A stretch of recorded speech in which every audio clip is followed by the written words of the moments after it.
ഒരു വിശ്വാസി വിജയിക്കുന്നത് അല്ലെങ്കിൽ ഒരു വിശ്വാസിയുടെ ജീവിതം ധന്യമാകുന്നത് കുറേ ഇബാദത്തുകൾ കൊണ്ടല്ല, വ്യക്തി ജീവിതത്തിൽ നമ്മൾ പുലർത്തേണ്ട ചില മര്യാദകളും മാന്യതകളിലുമാണ്. കുറേ കാര്യങ്ങൾ അതേപോലെയുണ്ട്.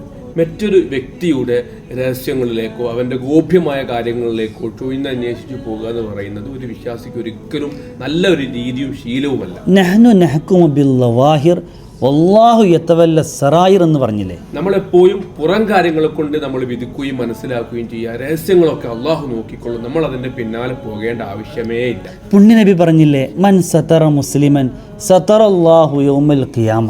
അതായത് ഒരു വിശ്വാസിയുടെ രഹസ്യമായ കാര്യങ്ങൾ നമ്മൾ മറച്ച് സൂക്ഷിച്ചു വെച്ചാൽ അന്ത്യനാളിൽ നമ്മെ എല്ലാ രഹസ്യങ്ങളും അള്ളാഹു സൂക്ഷിച്ചു വെക്കുമെന്നർത്ഥം. മനുഷ്യനായാൽ പോരായ്മകളും ബലഹീനതകളും ഒക്കെ ഉണ്ടാകും. അത് ചുഴഞ്ഞ് അന്വേഷിക്കുന്നതിന് പകരം അതിന് നമ്മൾ അവരുടെ വഴിയിലേക്ക് വിട്ടുകൊടുക്കുക. നമ്മുടെ കുറവുകളിലേക്കും പോരായ്മകളിലേക്കും നമ്മൾ നോക്കിയാൽ ഒരു വിശ്വാസി അവൻ്റെ ജീവിതം ധന്യമാകുന്നു എന്നുള്ളതാണ്.